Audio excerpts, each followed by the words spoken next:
Namaste, Bula, Kia ora. I'm Shirleen Prasad, and today we have with us Vincent Naidu.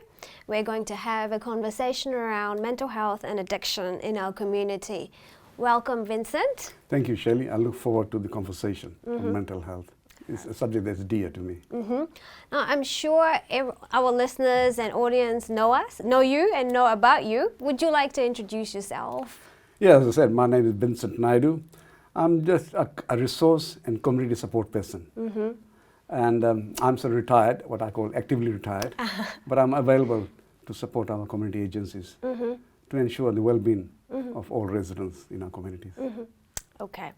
And so you're quite well known in our community, in our South Asian community. So how would you say when you have conversations around sensitive topics like mental health and addiction, how do you go about having these conversations with people? I think first and most, I think mental health, the associated addictions are health issues. There should be mainstream issue that we should converse about and feel comfortable about. I'm well aware that there are associated social and cultural stigma attached to mental health and addiction. And when you say social and cultural stigma, what comes to mind for you? I think there is a reluctance to accept that mental health and addictions are an aspect of what I call health spectrum issues. We are all neurodiverse. We are all unique in our own self. And people who have a mental health have a different set of challenges in terms of health. So let's define them as a mainstream health issue and better address them accordingly and bring it out in the open. There is a reluctance among some sectors of our community to accept that it is a mainstream issue, and they're more conscious about the public perception, not of the wider community, but public perception within their own respective communities as such. We tend to see our lives in terms of norms. The question is how you define the norms. And who defines the norms? That's it, and that's it. And if there is a deviation from that, then we attribute that to some external factors or some divine intervention as such. For example, within some members of our community, we say it's karma, destiny. It is not so. And I think it's a conversation and Talanoa we need to have. And when you talk about the Talanoa, the conversations, the korero that we're having, what are some of the things that you feel is important to bring to that korero? Okay. In my dealings with families who have children with special needs, one of the barriers they have in terms of talking about is they just do not know how to access services, mainstream services, whether it be education, mental health services, support services, educational opportunities, to meet the needs of their special child as such. And because of a lack of this information, they draw the curtain and they try to deal with these issues within the household. Within the household. Yep. However, if they're given the opportunity, or for that matter, if we make ourselves available to provide that information, it gives them hope. It opens the door. They're able to put the foot outside the door. It's an incremental step. It is not easy, but at least they need to have somebody who can walk alongside them, not in the footprints, but walk alongside them and guide them. Absolutely. And with it also comes being non-judgmental and, with empathy, walking alongside them. And when you talk about information, that is so critical. It's so critical to provide accurate information, but it's equally important to provide it in their own language as well, because language barrier may also be a factor in this. And that is important.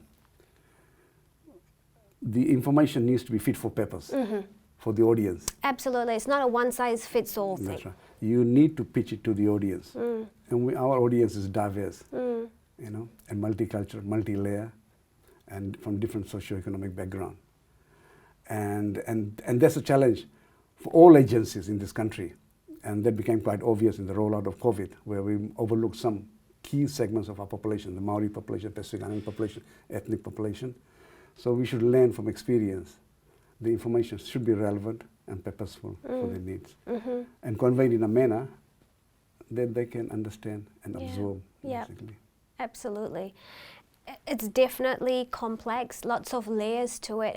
And one of those layers that you have identified is also ways of conveying it to communities. You know, some community may have, you know, mental issues such as mental health and addiction. It is normalized. So they're more open to discussions. Some community may be in between, you know, they may be more open to conversations around it, but some communities may not at all. Things such as mental health and addiction carries a lot of stigma, carries a lot of shame. And so that's the very reason why we have kōrero conversations, talanoa such as this, to talk about it, to try to, you know, get the wheels in motion to destigmatize these issues. And, you know, being a well-known figure in our community, in the ethnic community, what are some of the things that you would like to, I guess, talk about or tell our audience, our listeners today, some of the things that they can do to help someone that in their household that may be needing support for mental health or addiction, or they themselves might be going through something tough in terms of mental health and addiction. What are some of your advice for our listeners today? Well, I think there's a multi-layer approach in this particular matter. It's not, absolutely. You know, and I think also the community leaders too, and opinion leaders have a responsibility too. We don't tend to talk about these issues. You know, there is some sort of mindset not to talk about issues that might stigmatize the wider community because they are seen as in terms of negative connotation. But the fact is, it's there. You know, and if we want to promote the well-being of our community members and the individual concerned, there are a number of forums that we can go through as such. Our opinion leaders and community leaders need to take a leadership on this matter. They need to articulate that there are issues and we need to talk about it. So that's at the macro level. Macro level. So it's a matter of providing a leadership model. I think that's key. Gives a reassurance to the members of those community that it is okay to talk about it. It opens the doors for mainstream agencies to engage with those communities, you know, at macro level, and then filter down to the what I call family unit level or else the neighborhood levels as such. And I think this is where the mainstream agencies in the mental health services, what I call hospital agencies or social services agencies, can link in with those groups as such. And agencies like yours, you know, can provide what I call the framework within which they can operate and cooperate as such, because you'll be able to identify the families who need those support as such, kind of things. So everybody, it's a team effort, kind of things, you know. But I think, and also our religious institutions have a critical role too. Absolutely. Because we're talking about issues that does have cultural and social stigma, you know. Yeah. Yes. To bridge that sort of what I call cultural mindset, they also have a leading role too. You know, in terms of community leaders. I know it's not a comfortable topic to discuss, but we have to make a start. And we need to challenge some of the prevailing conventional thinking on this particular matter. And sometimes you have to break the glass ceiling. And this is one of those topics that time has come to have that open and honest discussion among all sectors of our population. Yeah. Absolutely. Like you said, it's, you know, it's multidisciplinary, you know, it's not just an individual issue, it's the whole community, it's the whole country. And also it's our community, you know, we make connections, may it be with the community leaders, religious leaders, temples, and these are the people that they reach out to. And that's why it's very important that these are the people that encourage them to reach out for support. That's right, yeah. Communities are collectives of individuals and families, you know, Yeah. and so we have a responsibility, you know, and I think the corridor we're having today, you know, it's a pathway towards that. We need to have more of it. Yeah, absolutely. And as a clinician, as a therapist, I can validate that because it's public stigma, but it also feeds into self-stigma, which is what the individual who's facing issues such as mental health and addiction, they perceive for themselves. And in order to break that, we need to tackle the public stigma. So it goes together. Because one of the factors that may hinder someone from reaching out for support is that, you know, they feel it's their fault. It's very, you know, the blame is within.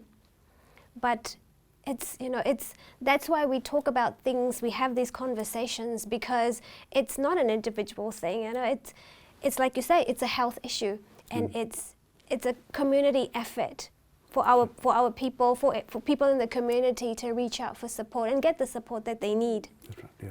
Yeah, it's unfortunate, those people who are suffering, you know, what I call it health issue, you know, addiction, mental health issues.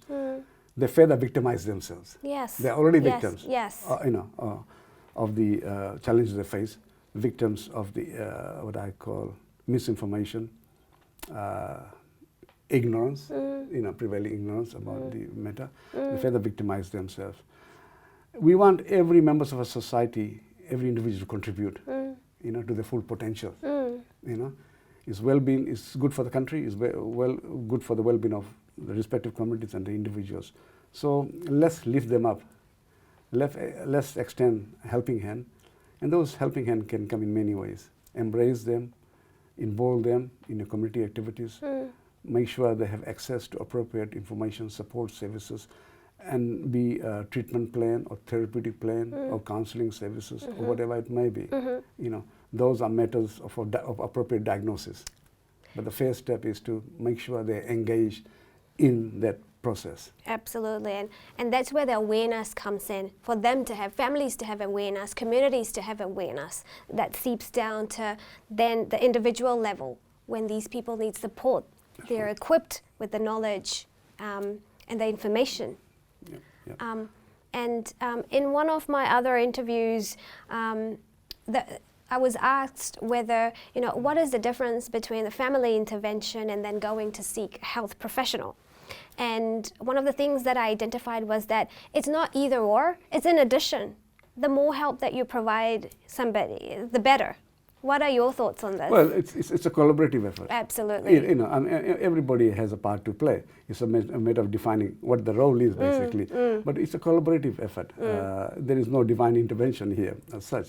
And if you're not sure, ask. You know, seek the appropriate information or contact the appropriate authorities. Silence is not an option here. No. You know, and standing aside is not an option. No. And I think we all have a duty to assist and help and to move things around. Yeah. Absolutely. What are your thoughts on what part does culture play in this, in stigma, in further, I guess, adding to the stigma, the public stigma? I think all societies have what I call cultural norms. You know, I think, and I think even the mainstream societies have culture. I think culture, you know, there's a lot of difference what your own personal perspective on culture is. Nothing is static in life.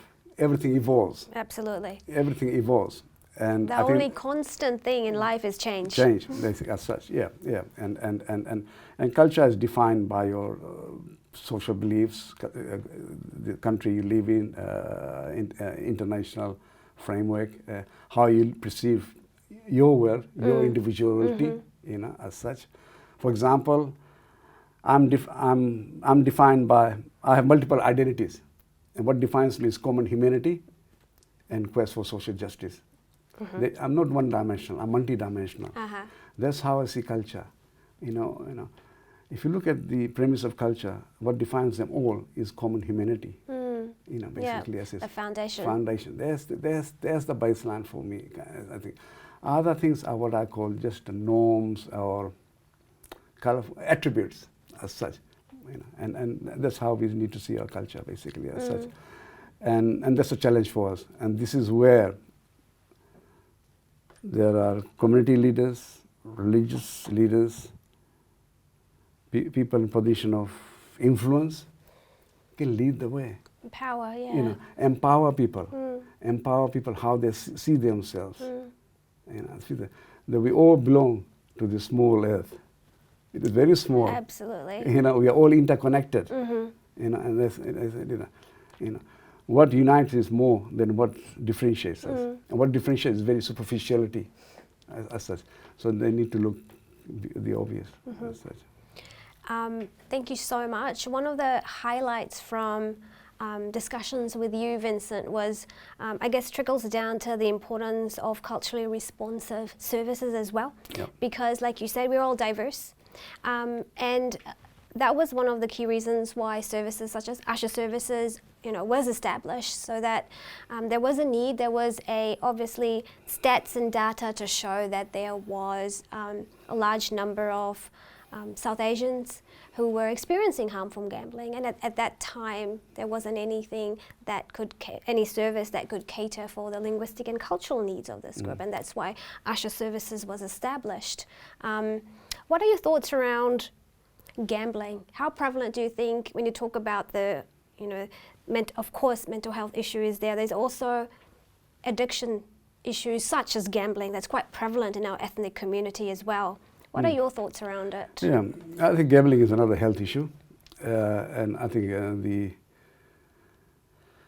intensity of the issue varies. You know, for example, I mean, look, on occasions I go for TAB on Melbourne Cup in Fiji when I was there.